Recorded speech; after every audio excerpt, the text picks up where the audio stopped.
I object to all punishment whatsoever. I don't want to punish anybody. But there are an extraordinary number of people whom I want to kill. Not in any unkind or personal spirit, but it must be evident to all of you. You must all know half a dozen people at least, who are no use in this world, who are more trouble than they are worth. And I think it would be a good thing to make everybody come before a properly appointed board, just as he might come before the income tax commissioners, and say every 5 years or every 7 years, just put him there and say, sir or madam, now will you be kind enough to justify your existence?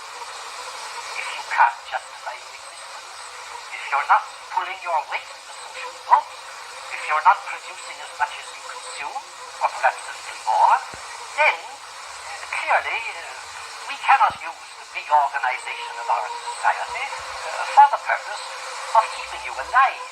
In sheep's clothing, I mean, this is literally their sigils, is how they present themselves. They don't telegraph their intentions. This is very much in the Saul Alinsky school of thought. You don't tell people what you're actually up to. You make them think that you're benevolent and kind, but then you move quickly to implement your agenda once you've got into a position of power, and they are in a position of power. So we've just had 141 MPs from the Fabian Society elected into Parliament, right? They've been boasting about this on social media, and that includes, but not limited to, Angela Rayner, who's the Deputy Prime Minister, Rachel Reeves is the Chancellor, Yvette Cooper, who's the Home Secretary, Wes Streeting, who's the Secretary of Health and Social Care.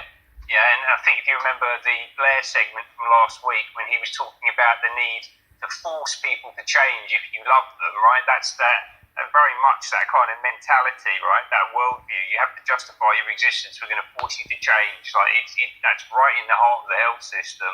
Lisa Nandy at DCMS, who's going to be censoring everybody, and then importantly, Ed Miliband, who I'll come back to in a minute, who's running energy security and net zero, and I think is actually, on closer inspection, a total lunatic, right? If you really look at Ed Miliband, he's a very, very strange guy.